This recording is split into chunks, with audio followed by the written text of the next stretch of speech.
लड़ाई की कहानी जो है श्रीलंका की। श्रीलंका और सियाचिन एक साथ ही हुआ। सियाचिन में जो कहानी है वो कहानी है बाना सिंह की, जिसको परमवीर चक्र मिला था।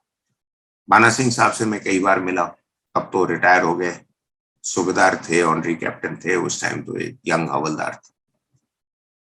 तो ये पलटन थी 8 जैकलाई, जो अब अपने नाम के साथ जोड़ती है 8 जैकलाई सियाचिन। और इनकी कहानी भी इसमें है कि इनको टास्क दिया गया था कि सियाचिन ग्लेशियर एक ऐसी जगह है जहां पे नियंत्रण रेखा की मार्किंग मैप पे नहीं हुई है। So it is technically no man's land. जिसने कब्जा कर लिया आप पकड़ के रखो। और पाकिस्तान 1984 से लेकर 87 तक वहां पे आंख लगाए हुए था कि किसी तरह वो कैप्चर कर ले इसको। लेकिन कुछ बार मौसम ने उनका साथ नहीं दिया, कुछ बार हिंदुस्तानी सैनिकों ने उनको रुकावट डाल दी। आप मैप में देखें, सियाचिन ग्लेशियर कश्मीर के बिल्कुल ऊपर है, लेकिन पाकिस्तान के लिए बहुत जरूरी था क्योंकि यहाँ पानी वगैरह बहुत है ग्लेशियर की वजह से। और चाइना चाहता था कि पाकिस्तान इसको कब्जा कर ले। तो जो पीओके का इलाका आपको मैप में नजर आता है, नॉर्थन एरिया, और अक्साई चीन का एरिया जहां चाइना घुसा हुआ है, उन दोनों को बीच में रोका हुआ है सियाचिन ग्लेशियर। अगर वो गुड़क गया तो चाइना पाकिस्तान का मिलाप हो जाएगा। तो इसलिए उसको पकड़ के रखना और लेह लद्दाख के प्लेटो की हिफाजत करने के लिए वो बहुत जरूरी जगह है। पाकिस्तान ने कोशिश काफी की थी 1984 और 87 के बीच में। पाकिस्तान के एक ब्रिगेड कमांडर थे जिन्होंने बड़ी जोर लगाई इसको कैप्चर करने। उनका नाम था ब्रिगेडियर परवेज मुशर्रफ। और ब्रिगेडियर मुशर्रफ साहब ने जब वापस कारगिल किया 15 साल बाद, जब आर्मी चीफ बन गए, तो लोगों ने पूछा कि आपने कारगिल किया क्यों सर? उन्होंने बोला आपने सियाचिन को क्यों कब्जा कर लिया। लोगों को समझ में नहीं आई ये बात क्या कह के आ रहा है, लेकिन जिसको इतिहास का नॉलेज है उसको समझ में आ जाएगा कि उसके दिमाग के अंदर ये कीड़ा घुसा हुआ था कि यार ये सियाचिन इन्होंने मुझे लेने नहीं दिया। और उसने बड़ा जोर लगाया था। उससे पहले मुशर्रफ साहब का एक बहुत बुरा रेपुटेशन बना, जो हम कहते हैं गिलगिट बल्तिस्तान के एरिया में। उसको उनको मुशर्रफ को टाइटल मिला था द बुचर ऑफ बल्तिस्तान। उसने बहुत बहुत दबा के लोगों का बिल्कुल उत्साह हटाया, उनका जज्बा हटा दिया, उन लोगों को मारा पीटा जिस किस्म से चाइनीज तिब्बत में लाशा में करते हैं, मुशर्रफ ने बल्तिस्तान में किया। मुझे तो अचंभा इस बात का अभी तक है और मेरे को इस बात से अभी भी कंफर्ट लेवल नहीं है कि क्यों वाजपेयी जी ने उनके साथ दोस्ती का हाथ बढ़ाया। ये आदमी धोखेबाज था। ये आदमी जो है, इसके जहन में भारत के खिलाफ जो नफरत थी वो अयूब खान में नहीं थी। जियाउल हक तो बड़ा मैनिपुलेटर था, लेकिन जिस किस्म से नफरत मुशर्रफ के अंदर, भारत के अंदर थी, वो किसी में नहीं थी। और एक जुल्फिकार भुट्टो, ये दोनों खबीस थे जो पाकिस्तान के लीडरों में हुए। भुट्टो ने तो 65 की लड़ाई शुरू करवाई अयूब खान से, क्योंकि वो उनका विदेश मंत्री था। 33-34 साल की उम्र में कहता है कि साहब आप हमला कर लो, इस बार आप जो है, इंडिया सस्पेक्ट नहीं कर रहा है। 62 की लड़ाई से, चाइना से लड़ने के बाद इंडिया हिला हुआ है, कमजोरी का माहौल है, आप कर लो फटाफट कश्मीर पर कब्जा कर। जब कश्मीर का ऑपरेशन फेल हो गया तो भुट्टो ने अयूब खान को छोड़ दिया, अपनी खुद की पॉलिटिकल पार्टी बना के एक लीडर बनने की कोशिश। 71 में भुट्टो ने 71 की लड़ाई शुरू करवाई। वो ढाका में गया था और जब तक ढाका में पाकिस्तान आर्मी का ऑपरेशन सर्चलाइट लॉन्च नहीं हुआ था, जब तक उन्होंने फरवरी में बांग्लादेशियों को मारना शुरू नहीं किया था। हजारों की तादाद में लोगों को रात रात उन्होंने मारा।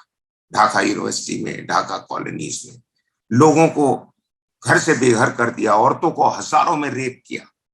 भुट्टो ने जब सब कुछ देखा तो उन्होंने कंधे पे हाथ रखा टिक्का खान का, कहता जब लड़ाई के बाद तुम्हें मैं इनाम दूंगा। टिक्का खान को उसने बाद में पाकिस्तान आर्मी का चीफ बनाया।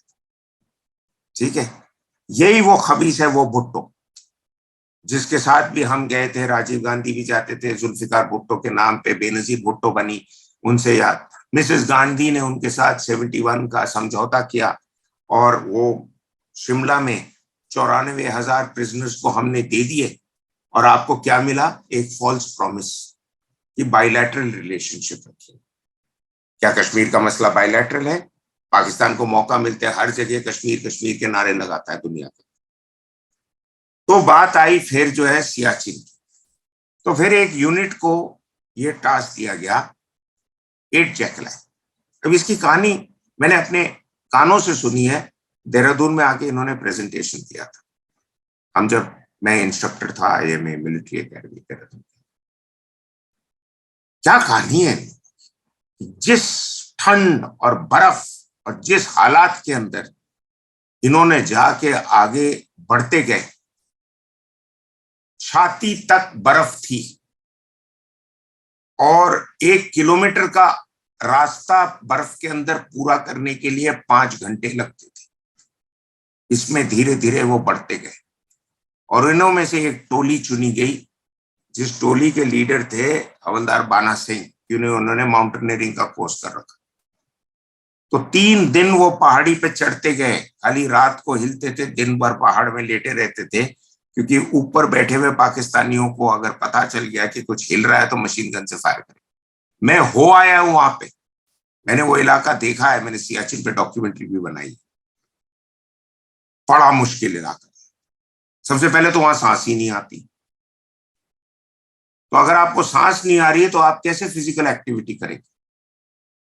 लेकिन इन लोग 300 गज का इलाका, 300 गज क्या होता है? कुछ नहीं होता।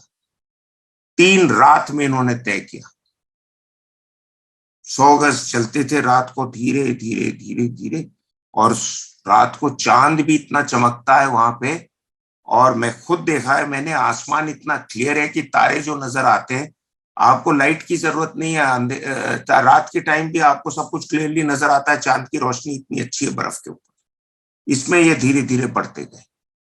फिर ये बाना सिंह की टोली, और जब तक उस यूनिट ने बड़े एक्शन कर लिए थे, अफसर काफी मरे थे, जवान मरे थे, आगे जाते थे मौसम खराब हो जाता था, फंस जाते थे एवेलांच के अंदर, फिर वापस टोली आ जाती थी।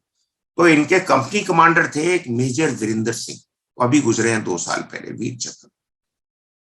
उसने कहा बेटे ये तो कब्जा करके रहना है, और सबसे ऊंचा पोस्ट था उसका, ऐसा था बिल्कुल पॉइंटेड ट्रायंगल की तरह, उसका नाम था कायद पोस्ट, आफ्टर कायदे आजम जिन्ना।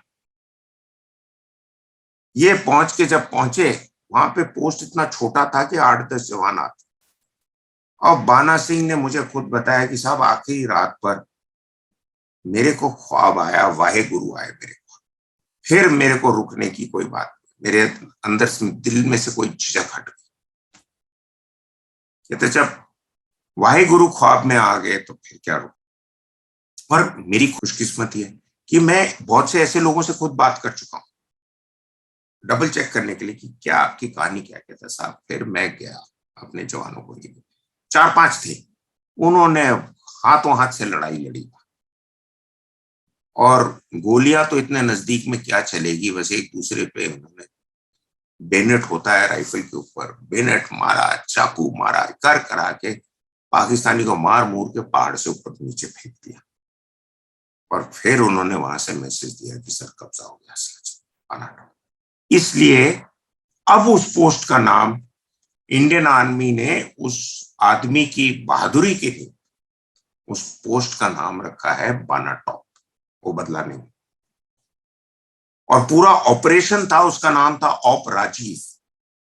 हालांकि राजीव गांधी भारत के प्रधानमंत्री थे उस टाइम, ये ऑपरेशन था लेफ्टिनेंट राजीव के नाम पे, जो पहला मिशन लेके गया था और बेचारा शहीद हो गया इस ऑपरेशन। तो एक बार बाना टॉप पे कब्जा हो गया तो फिर धीरे धीरे सब कब्जे होने लगे, और this is still the world's highest battlefield.